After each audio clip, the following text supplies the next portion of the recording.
मसीह विरोधी नाम के बारे में कुछ कलीसियाओं में बहुत ही उलझन है, कंफ्यूजन है।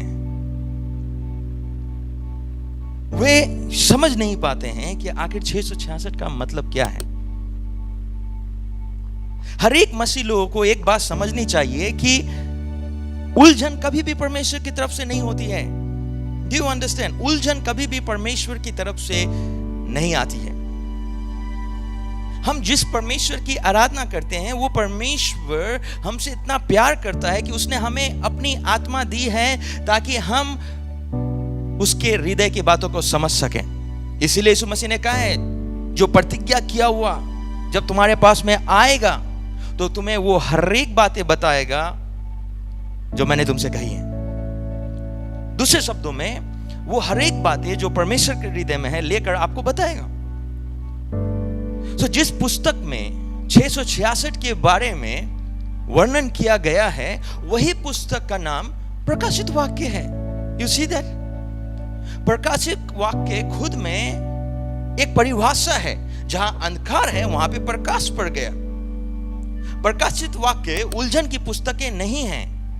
Everyone need to understand.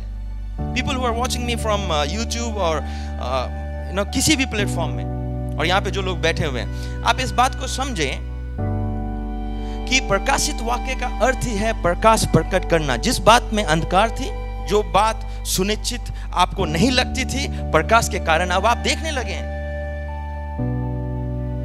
लेकिन हमारे बीच में पता नहीं एक प्रकार का उलझन है। लेकिन हमें समझना होगा, परमेश्वर ने प्रकाशित वाक्य की पुस्तक हमें इसीलिए नहीं दी है कि हम उलझन में पड़ जाएं, लेकिन उसने हमें इसीलिए दिया ताकि उसके बच्चे लोगों को पता हो कि आने वाले समय में क्या होगा। और वही आज हम यहां पर देखेंगे। तो आए, जिस 666 के बारे में इतना उलझन है हमारे मध्य में, we would understand क्या है, हम समझेंगे क्या है 666। तो आए, हम सबसे पहले 666 को समझने से पहले हम उस वचन को पढ़ेंगे जहां पर 666 के विषय में वर्णन है। तो मेरे साथ आप निकालेंगे प्रकाशित वाक्य अध्याय 13 और पद 18। आए, हम पढ़ेंगे इसे। प्रकाशित वाक्य अध्याय 13 पद 18। और यहां पे कुछ ऐसा लिखा है, ज्ञान इसी में है। मैं चाहता हूं कि आप तमाम लोग ध्यान से सुने, इसको समझें। अगर आपके पास में बाइबल है कृपया कर खोल के बैठें। जो लोग मुझे देख रहे हैं वो भी कृपया करके खोल कर पढ़ना शुरू करें मेरे साथ में बाइबल को। सो परमेश्वर का वचन यहां पे कहता है, ज्ञान इसी में है, जिसे बुद्धि हो वह इस पशु का अंक जोड़ ले, क्योंकि वह मनुष्य का अंक है और उसका अंक 666 है। तो हम यहां पर पाते हैं कि 666 मसीह विरोधी संख्या है। ये उस समय के विरोधी का आंकड़ा है जो आने वाले समय में इसलिए खड़ा होगा ताकि परमेश्वर और उसके लोगों का विरोध करें। ये हम मसीह लोगों को समझना बेहद ही जरूरी है कि प्रकाशित वाक्य 13 के 18 में वर्णित 666 कोई नाम नहीं है, बल्कि मसीही विरोधी के नाम का जेमेट्रिया है। अब जेमेट्रिया क्या है? जेमेट्रिया एक शब्द की संख्यात्मक मान को निर्देशित करने के लिए एक अल्फा न्यूमेरिक कोड है। एक शब्द के मान को निकालने के लिए अल्फा न्यूमेरिक कोड का इस्तेमाल किया जाता है। उस प्रणाली को जिमेट्रिया कहते हैं। अब आपको समझना है कि यूनानी और इब्रानी में कोई संख्यात्मक वर्ण नहीं है, केवल अल्फा वर्ण है। उदाहरण के तौर पर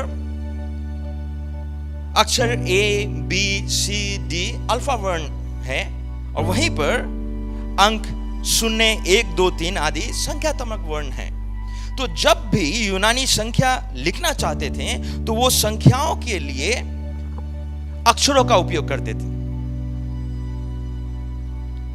यूनानी अक्षर अल्फा का संख्यात्मक समतुल्य 1 था।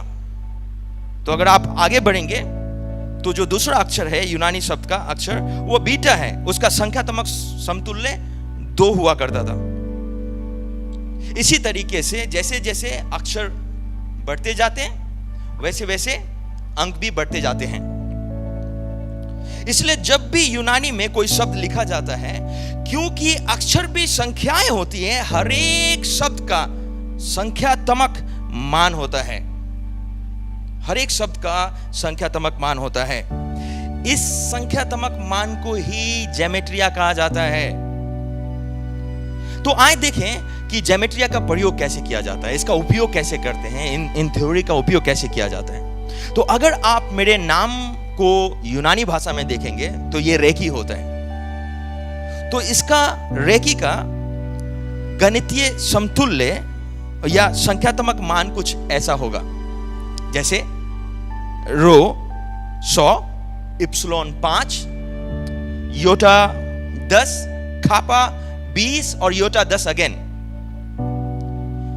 अगर आप इनको आपस में जोड़ेंगे तो आप पाएंगे मेरे नाम रिकी का गणितीय समतुल्य 145 होता है। ठीक वैसे ही यीशु मसीह के नाम का गणितीय समतुल्य आप पाएंगे 888। तो प्रकाशित वाक्य 13:18 में वर्णित 666 नाम का अर्थ यही है। असल में प्रकाशित वाक्य 13:18 हमें यह बताना चाह रहा है कि आने वाले मसीह विरोधी का नाम कुछ ऐसा होगा कि जब आप उसे यूनानी भाषा में लिखेंगे तो उसका गणितीय समतुल्य 666 होगा। And I hope now you understand. तो प्रकाशित वाक्य 13:18 यही आपको बताना चाह रहा था। You don't have to be confused.